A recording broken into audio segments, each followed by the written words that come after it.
Hey. Hello? Hey, Hey, how you been? hey, man, I've been great. I'm I'm looking for my keys right now so I can go grab my AirPods. Okay, take your time, let me know. Yeah, so my main goals right now is just to improve my rate of learning. I'm going to Rise and Grind, which is gonna be lots of practice. Um, yeah, and I already get to play a lot, like every week, because I play with my friends at my college. So, and two weeklies a week. Okay. Yeah, so and I remember you talking about creating a roadmap or whatnot. Yeah, for sure, for sure. So, like, before we get into that, let's talk because so your why are you concerned about your rate of growth? What has shown you that you should be concerned? Uh, what do you mean by concerned? Well, this is the first sentence, right? I'm mainly concerned about increasing my rate of growth, right? So, like, why is this a priority of yours? Um, because that's what leads to. I mean, I'm I'm concerned about short-term results or necessarily PR. I just want to become the best I can, and by increasing my rate of growth, I can lead to that. Okay. Cool, cool, cool.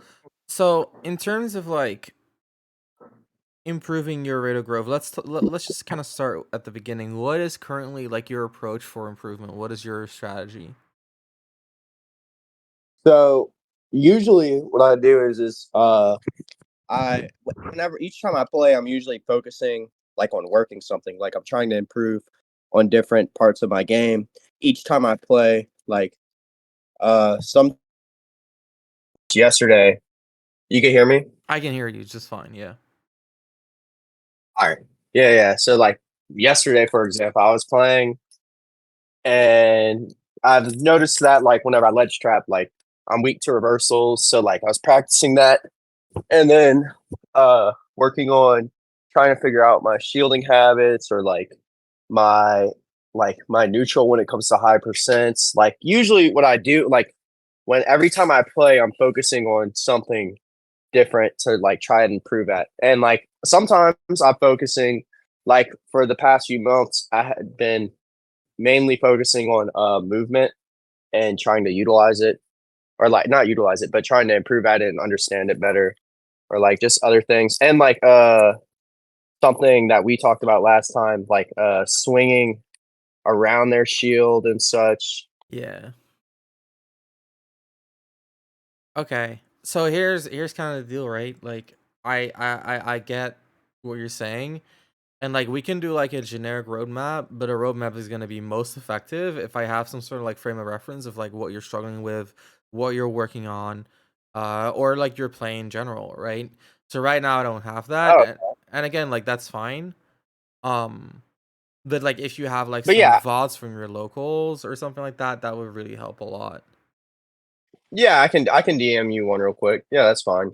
I would say so. The main things that I struggle on, the big things. So like, I'll swing at point A and then swing at like I'll miss point A and then I'll swing at point B instead of aiming at point C. So that's one. One thing I do a lot. I have like for playing a character like Joker, I often put myself in situations where I like want to shield. So that's something that I've been working on too. My ledge trapping, I give up too much reversals. Or like yeah, like sometimes I'm too preemptive and it sets up for free reversals. Uh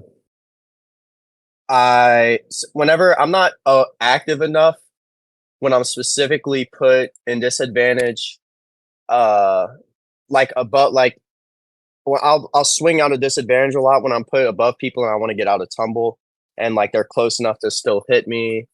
Um,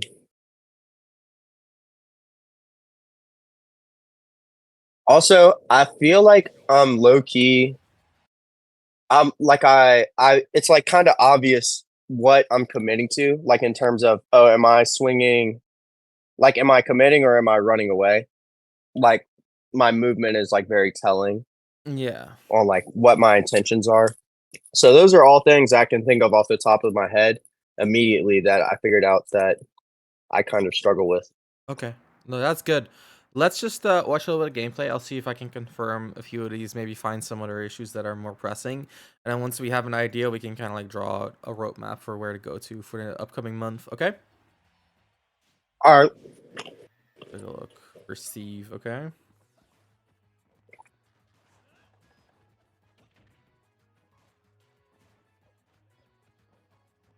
Okay.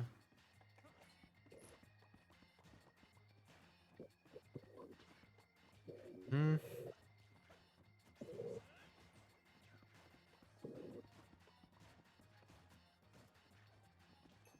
Okay.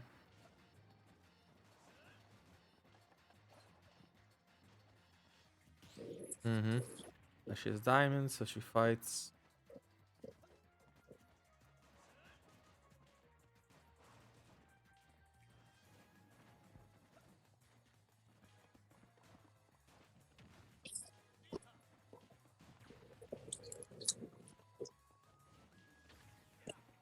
Okay.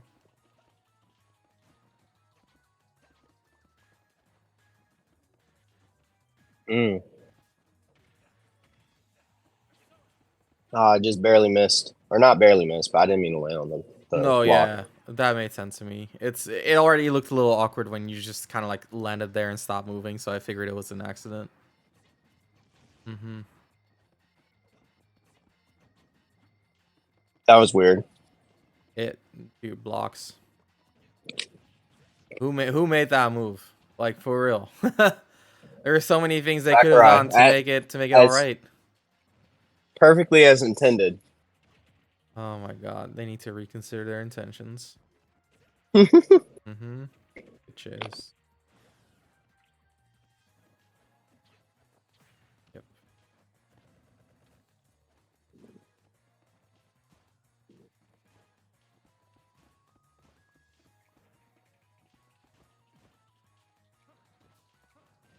All right. I think AI only hits dirt, or maybe it's just a specific angle. It's Because weird. sometimes it'll hit it, but most of the time it doesn't. Most But also, projectiles don't interact with it, but like at the same time, if it hits dirt, then I have no idea what the fuck is going on. um, also it's weird because like normally AHA in particular isn't like the craziest move. Like it's high risk, Yeah, medium to low reward. But like I feel like against Steve, it's actually pretty nice because of their low movement. I agree. I think it's good that you're using it for sure.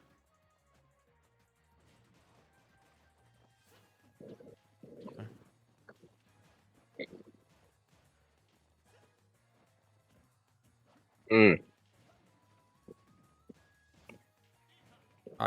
That's it. Yeah. Okay. You guys have been at it for like 3 minutes and one person has died. This is Yeah. fucking crazy. Yeah, there you No, go. the last because I was super up on Steve, and then I don't know what happened, and then maybe I was running in too much. So this game I was like slowing it down, but she got diamond like within the first 30 seconds. So I was like, well, now I have to play it really slow.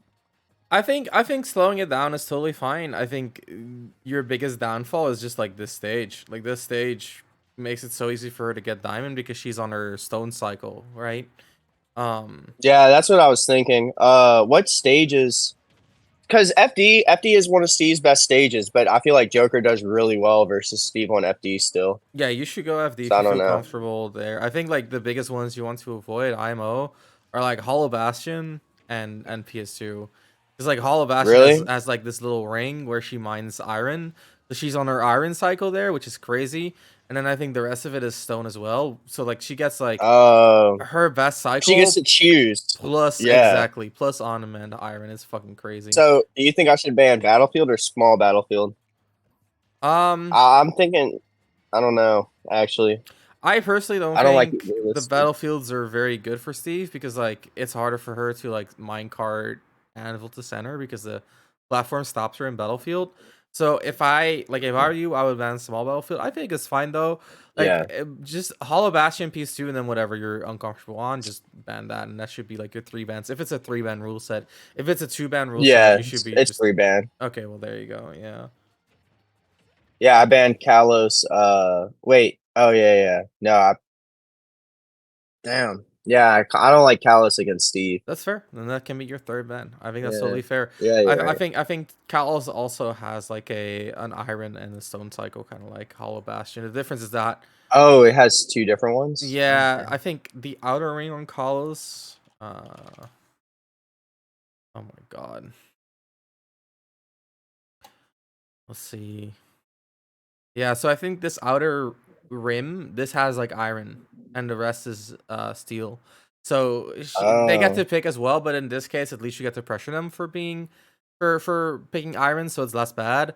Plus, the stage overall just like isn't great for Steve because generally Steve like loses to like offstage pressure, and like on college you can offstage pressure, and it's a little bit harder for them to directly like kill you on the stage because the blast zones are so crazy. But on Hollow, it's this like golden ring that gives them the iron, so yeah. they just get access to it all the fucking time. It's obnoxious. Anyway, let's talk about some things to focus on. So I think all of these things that you've noticed make sense to me.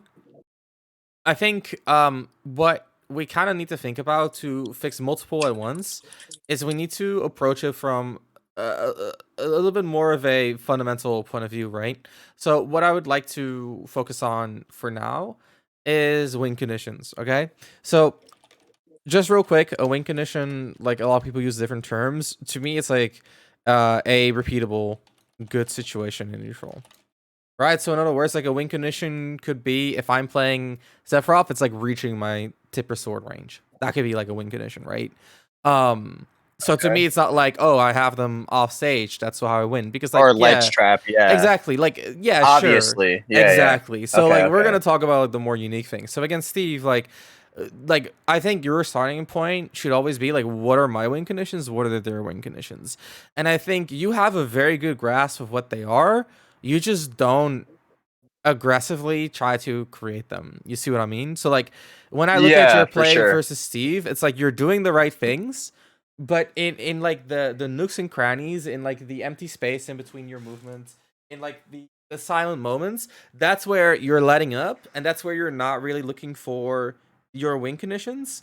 And because you're letting up in those situations, that's where your opponent gets a lot of breathing room. And I think last time we sat down, we looked at the Ice Climbers VOD, if I remember correctly, right? Yeah. And that's done wonders. So Exactly. Exactly. So like yeah. what we talked about in that session as well, I appreciated that it did well, by the way.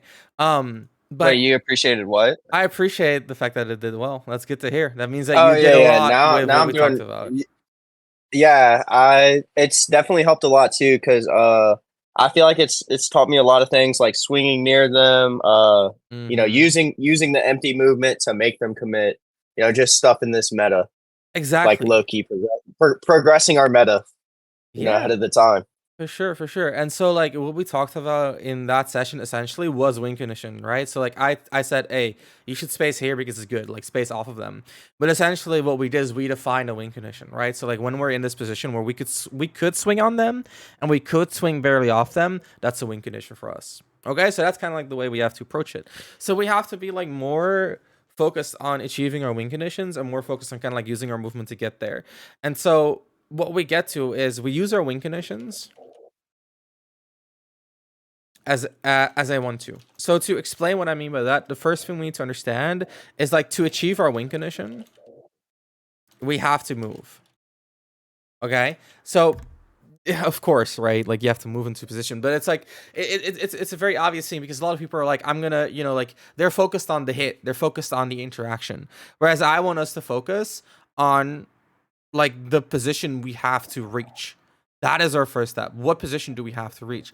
And so where we get there is we get to what makes that a good thing to do, right? And that is the hard thing because like there's a lot of nuance to what makes win conditions work. So you can say, well, it's because, like it's because it's a strong situation for us. True. It's because well, Joker's movement is very hard to catch. True. But I think the core reason why it's a good thing to do is that like movement is unreactable. And of course not all of it, right? Like if you like full hop, full drift in air, like they're gonna react to that shit, of course. But like an initial dash is what, like 10, 12 frames, something like that, right? 10 to 12 Yeah, like if frames. I run up to their shield, they have to guess. Exactly. And we Yeah, can yeah, kind of extrapolate that, right? So like if they're shielding, they have to guess about our dash grab. But we can also say, let's say they're here and they're Steve, so they're not super mobile, right? And we want to be at like this distance. And we're standing like back here right now. Like our dashing in here, they cannot react to that. It's not like they can see our dash starting here and be like, oh, they're gonna be over here, so I have to stop them. They would have to stop us preemptively, right? And so hmm that is where this becomes a strong thing to do, because now we get the 1-2, and that's, well, that starts off with a catch 22, and a catch 22 is very simple. A catch 22 is as follows: either they preemptively stop you, in which case we can start reacting to what they're doing, or they don't preempt and they react, in which case we unreactively get a good situation, and now we get to play a good situation.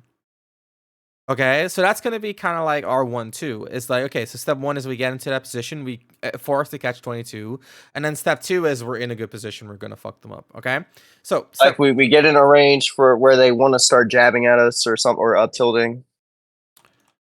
right, so that could be like the case in this matchup. It kind of depends, right? So like, let's say our ideal range is at a range where we can threaten dash attack and like dash grab, but they cannot really jab or up tilt us yet. You see what I mean? So we're like just outside of the range where Yeah, they can run up jab. In that situation, like they're kind of like fucked already, right? Like they can fight out. It's not like they've lost neutral period.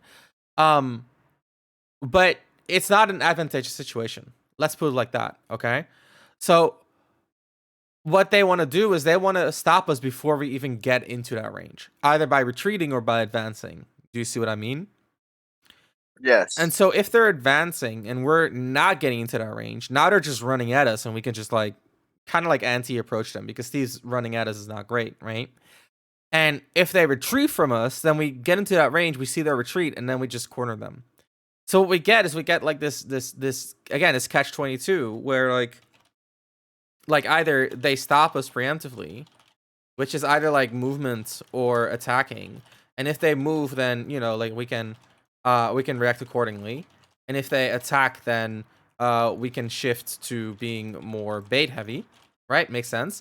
And then if they don't, right, or they have to play the situation. In other words, our win condition. And so that is kind of like what we want to submit our opponent to. So if we think about like all the things that we talked about, when we think about spacing, why is your spacing off at times? It's because we're not spacing with the purpose of achieving a win condition, right? So we'll talk more about that later, but there's specific spacing that goes hand in hand with this. When we think about your positioning to avoid reliance on shield, you know what's happening? We're not positioning around their win conditions enough. So we're moving into positions, like let's say we're moving forward to get into our mid range, and they're moving forward as well to get into their close range. Now they've beaten us. In other words, they stop us by preemptively moving forward. So again, like the yeah. solution So here. now we're not in the range. Yeah, yeah, yeah. Exactly, and they're in their range. So the solution here is not like, oh, we should position better. No, or we should position to not have to shield. No, no, no. Because like the underlying issue isn't that we're positioning in a way that we have to shield. The underlying issue is that we're not factoring in exactly what they're doing. Do you see what I mean? We're not like keeping track of what they're putting down. Yeah. And we can say that about reversals as well, and like the getting out of the juggle thing, right? Like when you're getting juggle, like what are your win conditions? Well, so one is a reversal, sure. What's your auto? Like what are your auto win conditions, right? And then the same goes for telegraphing intention. So if we're telegraphing our positioning, what we should do is we should say, okay, so let's say this is like the stage, right? And they're standing here, and they have like their little block wall, and we're all the way over here. So where do we want to be? We want to be here. Can they contest us from going there? Not really. There's a wall between us. So we can just like run up there. But once we're here, now we reach like our first win condition, which is we close the gap. Now what we need to do is we need to get rid of the block wall. So then we play around the block wall, right? And again, we can play the same catch 22. They either stop us preemptively, right? So we like they try to whiff punish us, or they let us hit the wall. So we play that mix up. After we destroy the wall, then they're probably going to have repositioned. We have to reposition as well. So we have to probably go back a little bit because they're scared of us. So they're going to try to like, get out of the corner. So we have to retreat. Then if we retreat and they actually retreated as well, right? So we thought they were going to attack, but they didn't. Then we have a new win condition, which is reaching a little bit of a closer position. So we have to, right? So like what you're seeing, you're telegraphing is that in this process of like step, step, step, step, right? It's all like individual steps that we're using to reach our win condition. In this process, you're skipping a few steps, and that is what is telegraphing your intentions, because when you start skipping steps, what happens is that um you have to start uh basically making big movements. Right, so what I just described is like we move. Well, this movement is free. This is big, right? We go close because there was a block wall. The second step is hitting the blocks. It's an individual step. The third step is creating a little bit more space because we're expecting retaliation. And then the fourth step is to close in when we see that they are when they are the ones giving us space. So these are all like very small movements, and the individual movements are like unreactable. But if we're like, hey, let's get in there and hit the wall, we just run up and we just like strike the wall. We're not playing the second layer of our catch 22, which is like first we have movement to position A, and then from position A we interact with the block, right? We try to activate our win condition. It's the same catch 22. So those are two individual steps that we have to like reconsider every single time that we go through them. But because we're kind of like skipping these steps because we're trying to do both at once, we're not getting as much information, right? Because we're seeing it as one interaction instead of two. Two interactions would be more information. And on top of that, we're also less safe because when they see us dash forward, they can kind of assume that we're gonna fuck with the block wall because we're seeing that as like one action. So that's kind of like Yeah. that's what I'm looking at as like the underlying issue of what you're noticing in what's going on. So what do you think so far? No, I that definitely makes a lot of sense. I'm like, oh, I got to pressure Steve, and so I'm trying to make it.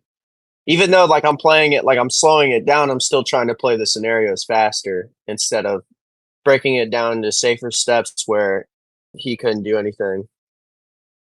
Yeah, there you go. There you go. Exactly. Um, so this is where, of course, like the step two of our 1-2 is play out the win condition. Right? So like there is a world in which you get the right position every single time, but then they just like fuck you up when you get there, which can happen. It's actually pretty normal. Like, let's say you're playing against like Kazuya and you get a good position, and then and then he just like hits the electric, right? Like it happens. So that's fine. But if like what we need to do first is we need to define these two steps so that we know what to focus on. Do we need to focus on actually the creation of the situation, or do we need to focus on playing it out better, more correctly, whatever you want to call it? Do you see what I mean? Yeah. So that's kind of Okay. like gonna be our focus for the upcoming month. Um, Also, Go ahead. I just thought about one of the big problems I've had for a long time is that like I'm like super like I jump. My neutral is jump heavy. Hmm. And so playing grounded or understanding truly how to play grounded is something else I need to work on. And also, we can make our. I don't know if you were saying 1 month, but the roadmap can be like for the rest of this year or like the Okay. next 3 months or whatnot. Okay. No, Um, that's good. The reason I'm saying month is because I feel like this is something that you should work on for a month and then kind of like kind of like Reshift my focus. exactly reflect on what Yeah, happened yeah. and exactly like how you Okay. feel with it, what the progress has been, etc., etc. Um, so here's the thing. Okay. Um, in like the grounded thing, for example, like I actually think grounded play is like kind of ass because like if we think about our Okay. movement, right? Um, our movement is unreactable, right? And that makes it broken Yeah. because like if we think about it, let's say we're standing here and like let's Yeah, we could jump and like it's a big circle versus the ground. I can go left or right or stay still. exactly, and then on top of that, if you Yeah. like, let's say you use a 4 tilde here, like that means you're in the same position for like what, like 30 frames, like half a second. Yeah, I heard you talk about that a lot. Exactly. But Like like if I do an aerial, I can shift up or change where I'm exactly. going versus the me using a grounded move means I have a select few options compared to Exactly. others and I'm staying in the same spot. And so that's fine, right? So like if you move in a position and like the resulting position is one where forward tilt is like broken and it just covers everything, or it's like super safe and like they cannot move around it, go for it, bro. By all means, like I'd love you to do that. But like that's the thing, is like when you say I want to work on my grounded movement, the way I want to approach that is, excuse me, the way I want to approach that is like I want your grounded play to be more present, not in terms of like the things you do there, but in terms of just like your movement in general. And like all the attacks and like the grabs and the burst range and all that shit, I don't really care about that. I want to focus on movement. Okay. So that's gonna be like our Yeah. like about grounded play, right? So like our grounded play. Oh, our grounded play should be mostly focused on movement. And if we do use grounded attacks, or you know, like grabs, or whatever, that should be to capitalize off of movement. Right, so like a big weakness for Joker is that he doesn't have like insane frame data, especially like his rising aerials aren't great. So like a lot of time you're gonna have to Yeah. use your grounded options to capitalize on your grounded movement. That's totally fine. So the way that you should think about it is like your grounded play is less committal in movement, but more committal in capitalization. And your aerial play is more committal in movements because you know, like you have to come back down. Gravity's a bitch, but less committal in capitalization, right? So it depends on what you want to focus on. Like if like so for example, like we said before, if they're really like trying to stop you from moving into your preferred spot, you'd prefer to be on the ground because that makes your movement just a little bit less or sorry, a little bit less committal, a little bit more flexible, and that is gonna accommodate what your opponent is showing you. Now, if they're kind of like messing with how you play out your win condition, then you might want to add some more aerial play because you're getting into the position. You can use that room to set up like aerial pressure when you reach that position, and then that aerial pressure is going to be you're going to capitalize on it with low commitment landing aerials. So I wanted to talk about spacing in this context, and then we'll talk about roadmap. Okay. So the thing about All right. spacing that we need to keep in mind is okay, so here's the thing, okay? So spacing is kind of like a trap in this regard because spacing is kind of like how do we strike as opposed to where the opponent is. And that's an important thing. Don't get me wrong, that's an important thing.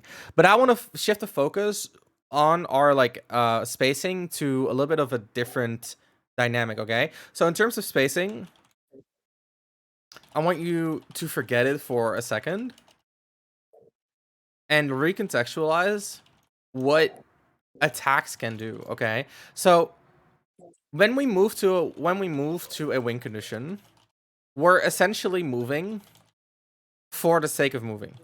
This is extremely important to keep in mind. So we're not moving to hit them. We're not even trying to hit them. We're just moving because that movement in and of itself is going to give us more options. And so we don't Yeah, it actually sets up a better position. exactly. We don't care about the attacks. So when we're at a point where we can move to move, we can then use our attacks in ways that complement our movement. So when we jump in there with Joker, the focus is not on hitting the nair or the spacing of the nair. The Just only to thing cover the space. exactly, nair just covers us while we're moving to our wing condition.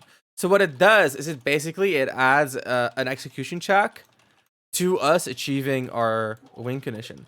So again, we have this dichotomy where like we can dash into that position and it's less committal, but like we dash in there, we don't have like we don't have like a hitbox to capitalize with. We're just there. But we can also say, hey, if this is a position we want to reach, we can jump near to that position.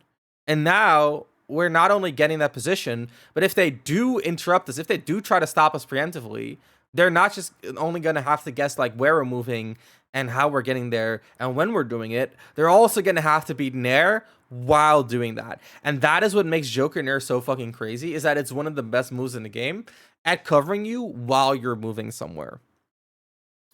Yes, So it's that just insane. exactly. So that's what we're gonna be focused on. So let's talk about like roadmap. Where do we want to go? So our first step is always we need to like identify win conditions. So this is generally there are three categories that we have to focus on. So one of them is going to be a little bit hard to focus on. That's matchup win conditions. So this is like, like against Steve specifically, I need to get rid of the blocks. It's just like, like you're gonna have to grind that one out.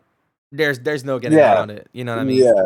So like Paul Lunaire at low percents or like right, like that's a win condition. Exactly. And some characters have a Yeah, shit ton like of these.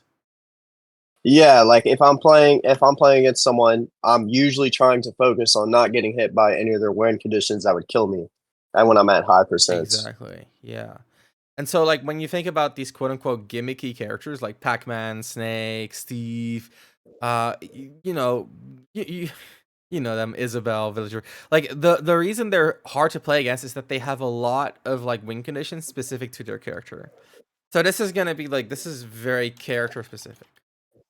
So that's kind of be like part of that we want to focus on, but it's not going to be our main focus because, well, if we want to be prepared to like win any event, then we cannot just like of course we have to learn every matchup, but we cannot just like say okay Yeah, we're gonna that spend a comes with month. learning the Exactly. matchup. So the other two are a little bit more straightforward. So one of them is fundamental win conditions. So these are just like these are fundies essentially. So these are things like cornering. These are things like your like with punish tempo. These are things like decision making speed.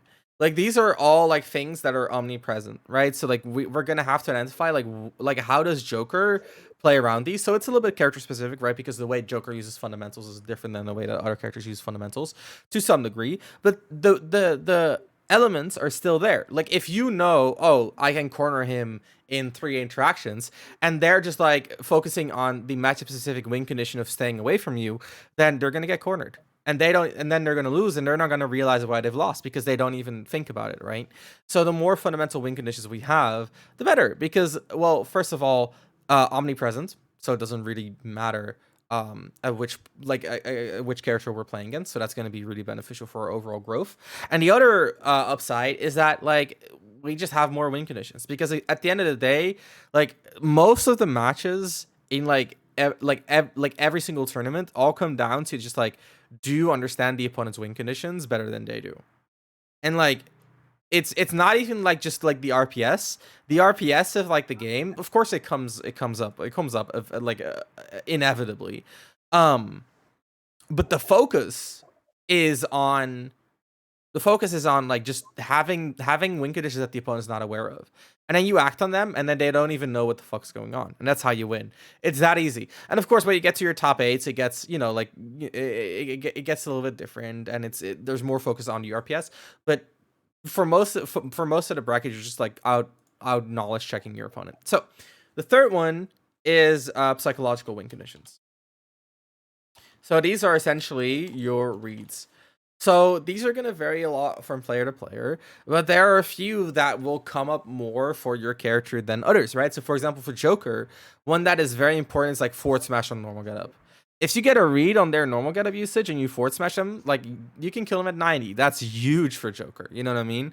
Yeah. Um, if you get a read on their spot dodges because your grab is super rewarding, right? You can get a forward air one, up air drag down. Again, huge for Joker. So what we got to figure out is we got to figure out like what are reads that are specifically effective for Joker, right? So these are the win conditions that we got to identify: the matchups, the fundamentals, and the psychology. Then what we want to do from there is our second step is that we want to focus on the effectiveness of our individual win conditions. So in other words, we play around, we test, and we figure out what is specifically or what is especially that's way better than specific. There you go. Thank you. Thank you, English language. Okay, so we want to figure out what is especially intuitive and effective for Joker. So an important thing that I want to stress is that like in this time span that we're spending on improvement, we don't want to focus on the stuff that we have to force too much. So you're gonna find like some fundies related win conditions that just like you've seen from like Spargo or Sonics or like whoever, and they don't really apply to Joker, or maybe they don't really apply to you, and that's totally fine, right? So we're gonna focus on like what is most intuitive, because usually the things that are most intuitive kind of naturally play to the strengths of the character, because doing things that Joker is strong at is gonna feel intuitive to us. So we're gonna trust that intuition. We're Yeah, gonna try to focus on what is intuitive and in turn effective for Joker. And then our third step is to like start planning around these win conditions in practice, right? So like instead of being like, oh, we can corner them, and then like when they're near the corner, we're like, oh yeah, this is a good moment to corner. We're gonna start cornering from the moment the screen says go. And the same goes for these other win conditions. So like when we're playing as Steve, and it's like we gotta put down, like we gotta get rid of walls, and then after the walls are gone, we gotta pressure him so that he cannot put new ones on while staying outside of range of minecart. Like that's something that we're doing from go. So what we gotta focus on is we gotta kind of like train ourselves to be able to rely on like a basic set of win conditions, which are fundamental and psychological win conditions, right? These are kind of like omnipresent, while being able to mix in these matchup related win conditions on the fly. That is our goal. Okay, so we want to focus on having these fundamental and psychological win conditions ready and incorporated into our play at all times, while also leaving room for matchup related win conditions to be applied as well. And then we have a fourth step. And the fourth step is the hardest one, and it is to resolve dissonance. So the hardest thing about having multiple like quote unquote categories of win conditions is that you're gonna create some sort of dissonance. So I'll give you an example, right? Um, let's say you're playing as Kazuya, okay?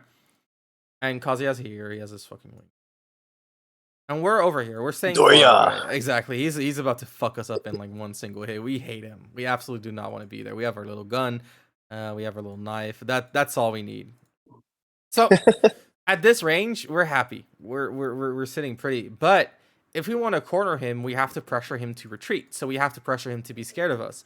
So our fundamental win condition of cornering him requires us to go forward. But our matchup related win condition of staying away from him requires us to go back.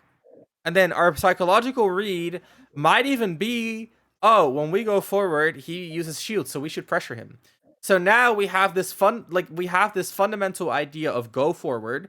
We have the psychological idea of fight him, but in terms of matchup and in terms of risk reward, fighting him is like absolutely the most ridiculous, nonsensical thing we could ever imagine doing. It's Kazuya. And so how do we weigh this? How do we weigh this dissonance of like we should go forward, but we should absolutely not fight him? How the fuck do we do that? And that's the resolving of dissonance. And like my answer to you is I don't know. Right? Like you're I don't either. yeah, you don't have to. That's the thing, is like it's all right not to. I don't think anyone really knows. And that's the thing. Like you're going to find yourself in situations where you want to do, or where there's uh let's say, this is a bad word, I don't want to say evidence, when there's indication that you should do two opposite things, IG aggress slash defend, advance slash retreat, uh what is it, like move slash uh static, so like there's always going to be arguments for and against. And so in this case, it's not even like, oh, we want to attack but we got to attack carefully. No, it's literally like we want to attack but we also want to never attack. So we literally have like two different ways and we can win. So it's not like, oh, we should do this clean enough to win. No, it's like we could do this, but we could also do an entirely different thing, and they both have arguments for why they're winning. And so My answer to you is I don't know. But what I want you to do is I want you to get to a point where you're feeling so comfortable with these elements of your character that you can resolve this dissonance. That you can say, you know what? I'm in the game. I have arguments for and against. I have arguments for these two opposing ideas. But my gut feeling says this, and then you try it out. And then maybe you get Doriad and you fucking lose. Well, that's a really good learning experience. It means that you can readjust your intuitive understanding of what's going on. And then next time you don't get Doriad. And then maybe like the time after you're in a similar situation, but this time you actually have a read on what he wants to do. And now you're not sure either. So you try again and it's like, "Oh, this time I tried fighting him, but I had the read to make it work." And then you realize, "Oh, so it's not just about like, like what is objectively the right play, but how much of a read I have actually weighs more severely than what the risk reward is." And so that is like a decision making paradigm that you can then apply for all your future decisions, right? So that is what we want to get to. Does this all make sense to you so far? Yes. All right, awesome. So this is what we're gonna do. Okay, we're gonna simplify. So simplify training. Step 1, theory. So what is this? This is VOD review. This is reflecting on the game. This is playing with the intent to experiment. Right? So like not like going to your local and trying to get top 5. I mean like going to your local and just like doing stupid shit and seeing if it works. And like Yeah. maybe you get Yeah. blown up, but like that's part of learning, That's unfortunately. part of learning. Yeah. Exactly. But VOD review, more than anything, reflecting on the game. And another one I want to add, more so than playing with the intent to experiment, is discussing the game among peers. Right? So like talk about what you think. Like, oh, like I've been I like going to the Joker Discord. Like maybe there's a back room. Maybe you know someone who's particularly good at Joker. Maybe going to Mars's stream, donate a $5, say, "Hey Mars, I saw you play Joker. In this moment, you did this. I think this, and this. What do you think?" And then maybe it gets you some insight. I hope you don't have to pay. But Yeah, I'm you in get a what I tape mean. record. Okay, well there you go. Yeah, Yeah, we have a short one with a small one with whatchamacallits. the good Jokers. Yeah, like Gummy, etc. Good, good, good. So that's a really, really valuable Raven resource. King. Yeah, Raven King, nice, for good. sure. Yeah, make use of that. I think that's gonna be like in this step of theory, that's gonna be the most important thing. So ask them like, oh, hey, what do you guys think is like what do you guys focus on when you're playing neutral, right? Like that. That sounds like a very broad question, but Yeah. like you want broad answers to start off with, right? Like that's where your theory starts. Is like there's gonna be like, let's say, what do you focus on? And you're like, well, okay, so let me ask you, what do you focus on in neutral? Hmm. The nair button. Nah, putting myself in a decent position situations, mainly positioning into, oh, I have a decent read on what they're gonna do in neutral into like nair, down air, or combo starter into general pressure. Yeah, that's fair. So like even if you say like pressing there, I know it was a joke and like I did giggle. Um but so like even if you say that, like that is totally fine to me because like you're gonna say, "Oh, dude, I focus on hitting that fucking nair, bro." Like Yeah. I want to get my shit started, like all in. Totally cool. So you go into the Discord I'm gonna and nair and then nair again. exactly. So you go into the Discord and you ask them, "Hey, dude, what do you guys focus on?" And then they're gonna say, "Oh, dude, gun." And the other one's like, "Oh, dude, movement." And like that's all you need. That's your starting point. Dude, gun? Can I really like win an entire game just by using gun? No shot. Yeah. And then you go into your local and then you're like, you know what? Let's see if I can fuck these people up just by using gun. And then you're gonna Just find by being a entirely biggest asshole. exactly. You're gonna be the most obnoxious piece of shit out there. I want you to be, dude. I'm gonna be happy if you are. And so like that's our goal. And then like we're gonna find entirely new play patterns. And let's say we don't figure it out, right? Like we have no idea how to make this work. We kind of like reflect, okay, what happened? What went wrong? Okay, we go back into the Discord. Bro, I try relying on gun, but like I do 2% and they hit me once and I fucking die. How the fuck do you? How are you using gun to win entire games? I don't get it. And then they're gonna give you some new information.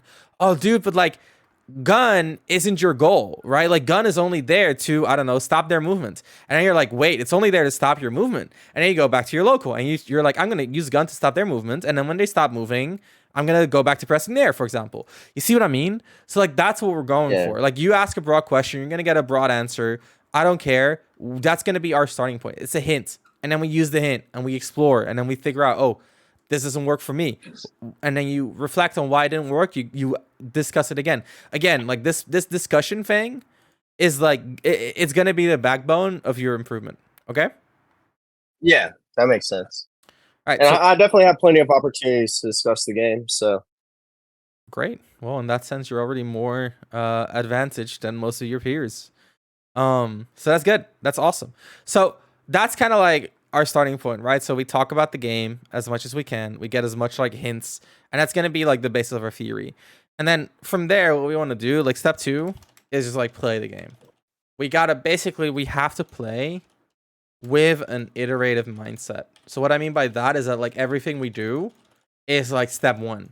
So in other words, like everything can be iterated on, right? We want to focus on evolving.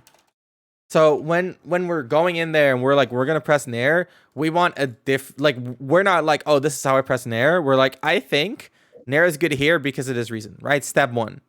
And then we try it out and we're gonna, like we're gonna see, oh, can I do it better? Can I not do it better?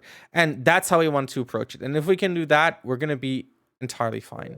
So that is kind of like our starting point. Our starting point is theory, and then we just like play, play, play, play. And yeah, expand on the theory. exactly, we expand on the theory. We try to confirm whether the theory is correct or not. And then our final step, right? So step 3 is our polish. Okay, and our polish, that is like the we try to make it polished enough that we do it like Yeah, we we start figured out playing our around it. theory. Exactly. Yeah, we're just trying to make sure we have it down pat. Exactly. So we repeat until it's part of our autopilot. So this is TLDR. This is going to be our roadmap, right? So like we focus on getting those win conditions identified. How long that takes, by the way, that's up to you. Like there's no like right or wrong there. This can be Yeah, done and maybe it ggets quickly, maybe it doesn't. Maybe it exactly. takes me longer for certain parts, Exactly. Yeah. etc. So like give yourself the room to and like there's also like what I especially want to say is like there's no right or wrong way to do it. So like if you talk about the game and you find like you go into the Discord like after the session immediately and you find some sort of like new clue of where you want to grow to or what you want to explore and like you just want to like try to figure it out, you want to get into the playing part and like figuring it out. Sure, go for it. If you want to spend like two weeks like theory crafting everything to a T, that's what I do. Go for it. Like all of that is fine. That it's not right, it's not wrong. It depends on what you're comfortable with and what you have confidence in. And once you have that confidence, just like go down the route of what like what we just outlined, and you'll get there. Okay. Hmm. All right. So I see you linked another VOD. So you want to watch a little bit Yeah, I versus didn't even know Jade this one was posted. Yeah, for sure. you know of Jade. Um. Actually, don't know. No, I do not. Jade We're about to Fox. find out. Yeah, previously known as Mockin, or yeah, it was Mockin. Oh, okay. I think that name does ring a bell. Yeah. Baton Rouge. A friend of mine is from there as well. So Really? yeah, From Louisiana? yeah, Louisiana. Yeah, for sure, for sure. Bradford, a good friend of mine. Mm. He doesn't. He does not like. He does not like the fact that he's from a region that is originally French, though. He's like Baton Rouge, bro. It's cringe. Very American Yeah, way. before this, I had been putting in a lot of studying on this matchup in particular Mm-hmm, because mm-hmm. it had a good amount of the things I want to work on. Yeah. Would you say that mashing is mostly preemptive? Okay, so I'll give you the complete answer. Okay, so like the distinction preemptive and reaction is kind of like toxic. I fucking hate it. I use it because it's so good at communicating what you mean, right? Because there's like clear like I'm Yeah. doing this first and like I'm focusing on reacting. But in reality, most situations, like you're kind of like reacting to the current situation by being preemptive. You see what I mean?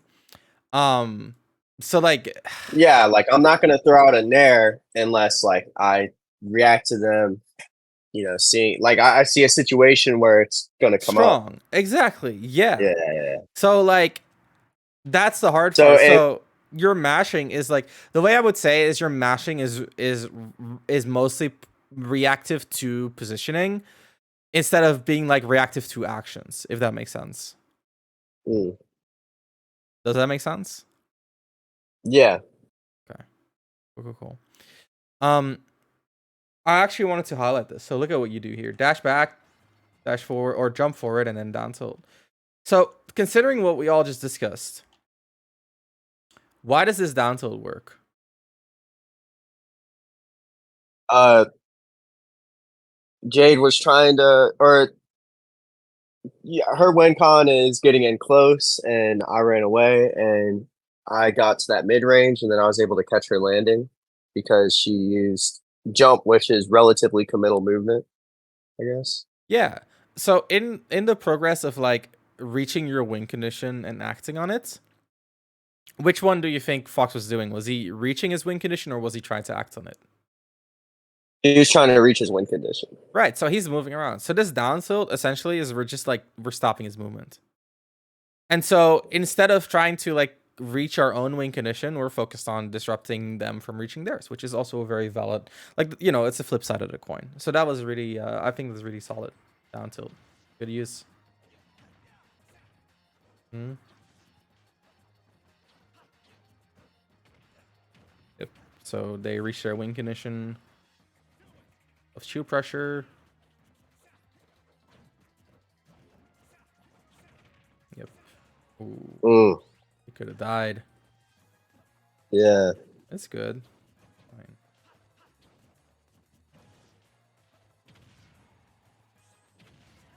Exactly.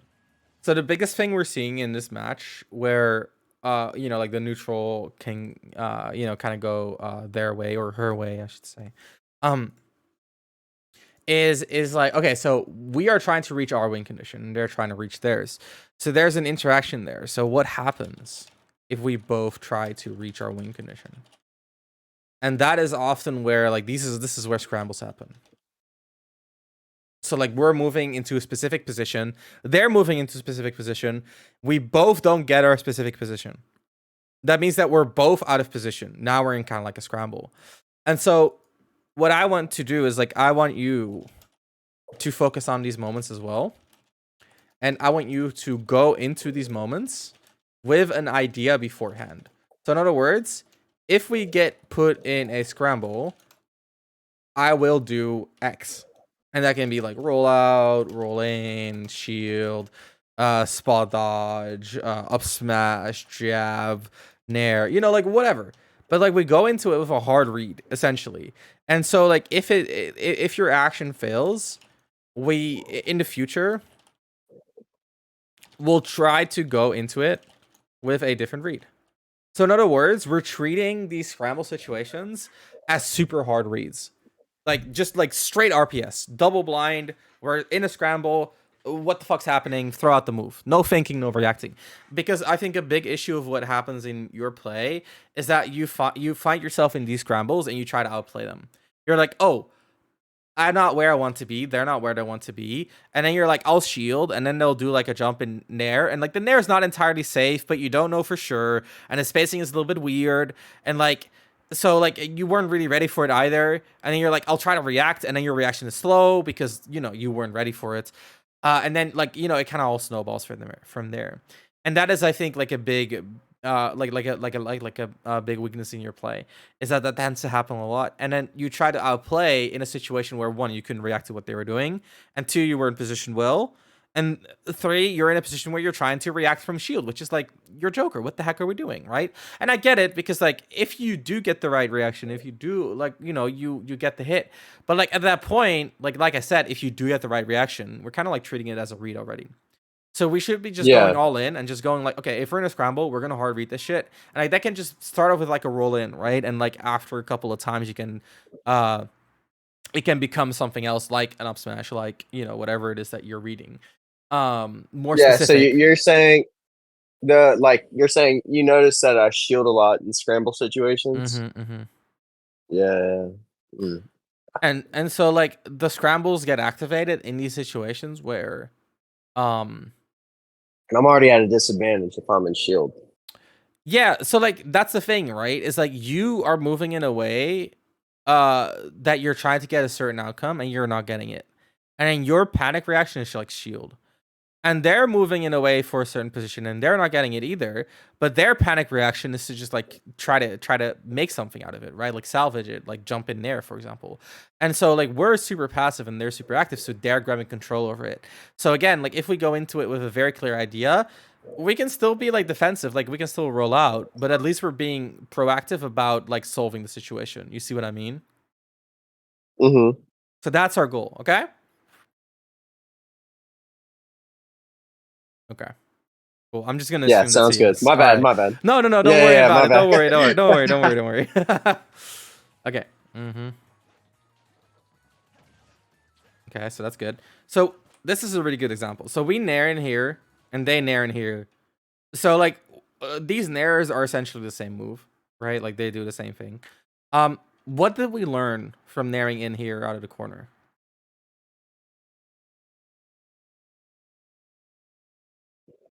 uh, I have no idea, So let's honestly. yeah no no, Or, no. or like that she was looking for a win condition.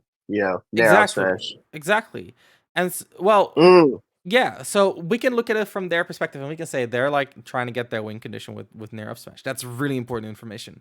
We can also look at it from our perspective and say, okay, so we're moving out of the corner, right? Like our essential goal, this Nair is not there to hit Fox. This Nair is to get out of the corner. You know what I mean? Yeah, to give space. Like get me out. Exactly. So, but they're interrupting our I can't believe that movements. traded. Yeah, dude, we got a little bit lucky. I'm not Oh my like god. we pulled our legs all the way up. Oh my gosh. Um, hey, Yeah, dude, no, for real. you paid for the character. I'm just Hey, we'll saying. take it. Hey, No, so like they're interrupting our movement. So how's what it can going? we I see. say? Is like in these situations where we're cornered, one, they're trying to get their win condition. Two, they're looking to like occupy our movement path out of the corner. So they can do both things at the same time. So in the future, when we're in a corner like this, what should we do? We should position to whiff punish an arrow like this. Or if you want to be less Wait, risky, we yeah, can look to like full hop over, out of the corner as well. But that's like, like yeah, it depends. Like essentially, we're trying to capitalize on the fact that they are preemptively covering this space. yeah, There you go. So that's the way you can think about it, right? Like, are they attacking me my movements or are they fighting out of my good situation? And that's essentially all the information you're getting all game. And that's like if you look at it entirely through your perspective, and then if you're doing what you did and you look at it from their perspective as well, and you're like, what situation are they trying to create? Then we're getting basically 4 bits of information, right? Like, are they stopping our movement? Are they fighting out? Are they establishing their own win conditions? And how are they fighting in their win conditions, right? So 4 bits of information. That's already like just about reaching the limit of what a human mind can process. So like that's also kind of like our end goal. Even at like very very top level, that's like kind of the end goal. Um, so that's the way we can think about it. And so like in this situation, let's take a look at how we lose the stock. All right. Okay. Just kind of winning, I guess. Yeah, we're just kind of winning. The fuck, Jade. Yeah. Okay. So this is what happened, right? We got a good position here with the gun. And then the way we acted on it was by doing the jump. And that's why we lost. So in this situation, our problem is not our movements. Our problem is we get the good situation, but what do we do with it? And in this situation, we we give were it up. like, exactly. We were like, oh, he's doing up smash. Sorry, she's doing up smash. I got punished with the gun jump. Um, I have to trade myself. I'm just saying, like, I'd rather be correct about it all no, the time. I feel the exact same way. All Yeah, right, there you go. So we're like, oh, yeah, she up smashed. We should punish with the up gun, but we weren't entirely sure about whether it would punish. And so, like, what we learn here is like in these situations where we're not entirely sure, we should err on the side of caution. So that again, that is like an extremely important decision making paradigm that we can apply for like the upcoming like 5, 10 years of our competitive gaming career. Like any that applies to any game. If you're not sure, err on the side of caution, right? Um, Yeah, so like this is a very good example because it's something that happens more often in your play where you like if you're not sure, you try to get as much out of it as possible, right? Like you overcommit a little bit. Um, so like just looking at interactions in this way, like are they stopping my movement or are they like beating us in the good interaction? Just looking at it from that perspective is going to be like a really really powerful decision making paradigm that's going to take a while to implement, right? So like a month, few months, whatever you want to spend on it. Um, but yeah, I hope what we talked about today is going to give you some concrete steps on how to get there. for sure, for sure. Yeah, I mean, and when you think about like getting better, there's lots of things. There's a million things you can work on, but there's Yeah. things that get you better a lot quicker. And one of those is win conditions. And I don't know, like with Joker, it always feels so hard because I feel like I always prioritize like playing around their win conditions. I never really like I feel like my win condition is always just play around their win condition and win somehow. Like I don't know, like I don't have like set win conditions in mind other than like getting kills in the corner or calling out certain things or arson, etc. Right. Yeah. So like if you say, "Hey, Joker doesn't have a lot of win conditions on like a matchup level. He's mostly just like fundamental win conditions." That's fair, bro. Like if that is your approach, then like I'm there with you. I think in a lot of ways, like his movement makes it easier for him to reach like fundamental win conditions, right? Because like he's just so well, his movement is so Yeah, like flexible, I right? naturally corner people, or it's really easy Exactly. for me to hit someone and lead into the corner. Exactly. So like if that is your understanding of the character, then that is solely like that is a okay. I think that's something you can fully develop. And I think there's going to be a point where you go through it and you find some more Joker specific win conditions. And you can even say, "Hey, dude, in base form Joker, I'm going to rely mostly on fundamental win conditions. And when I get Arsene, I'm going to focus more on Joker related win conditions." That's valid as well. You can even go Mhm. into your smaller Discord and say, "Hey, guys, like what are like some specific situations for Joker that you think are very strong?" There you go. That's gonna get you like at least some ideas, and maybe they just say shit that you already knew. But in that case, at least you can know, like, okay, I'm on the right Yeah, like track. it refines it. Exactly, for sure. Yeah. Yeah. All right, all right. All right. Do you have Um, any final questions for me today? so I'm gonna be playing a lot. Like the only I don't even care about the bracket at Rise and Grind. I'm gonna be playing a lot of Smash. Do you have any advice on like no like what I should like not necessarily like focus on like on improving or whatnot, but like how am I not going to lose all the information I gain, or how do I gain as much information as possible out of the lots of Smash I'm going to be playing at Okay. across the 3 days? Yeah. So this is what I recommend, right? So in terms of information retention, like try to write things down. Um, Yeah, I am kind of like the obnoxious dude who like I'll be playing a friendly session and I'll just be and like, then you pull out your phone and start typing exactly, or whatever. Yeah, exactly. Um, I want to get better with that. It's just like I don't know. When I play, I just play, but for sure, I'll for sure have So it's totally you'll fine have to things. say, dude, when I play, I play. Like I'm on board with that. It's just like after the session, take the time to write it down. Okay, just like whatever Yeah, like stands just out to you. reflect on whatnot. Exactly, and Yeah. like it doesn't have to be detailed. Like half of the shit I write down, I read back and I'm like, I have no idea what the fuck that was all about. And Yeah, like usually, it's just a simple form or something. exactly, and usually if I Cause remember, then, it means because it was important. You know. yeah, yeah, cause like even if it is simple, it'll be like, oh, like this is what I thought. Like whenever the time comes to remember. Exactly, exactly. And so like what that does is it unlocks a little bit more of your working memory because if you're like walking around trying to remember everything, get into a new set and you're still thinking about the previous stuff, uh Yeah, that's going to fuck you up, you know what I mean? So like that's something to really watch out for.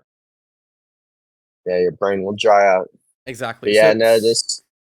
That's what I My bad. recommend. Outside of that, what I also recommend is like just like ask for advice after a set. Even if it's someone that you beat, you can be like, hey, like I'm still a little bit uncomfortable in the matchup. I felt like I did pretty okay, but I still don't know, like exactly like what I should be. I don't know, like there. Even if you're doing well, right? Like there's certain things that are not going well. Try to ask Yeah, about no, those I can things. ask. Exactly. And my last thing. So there's three things you can do. You can play someone like way better than you, a top player. You can play someone like around your skill level, or just play any and everyone, like play as many different people as possible. Which do you think is the best? I mean, I'm Um. going to be playing as many different people as possible since, So you know. for inspiration, like try like get your ass beat by top players. That's gonna get Yeah, you like the okay. most of like new things to work on. But Uh-huh. it's not necessarily like the best way to improve. The best way to improve is like a Yeah, healthy no, I could balance, see that right? for sure though. Yeah, for sure. Yeah, Mm. I hope that helps, dude. Yeah, I appreciate your extended time. And the lesson in general was great. Um, Glad to I'll hear it. let you know my thoughts and what I take from this. Yeah, please do, please do. And yeah, I will send you the VOD of our session later tonight. Hope you have a great rest of your day, and we'll be in touch. All right, sweet. Thank you. Have a nice day. Thank you, thank you. Talk to you later. Bye bye.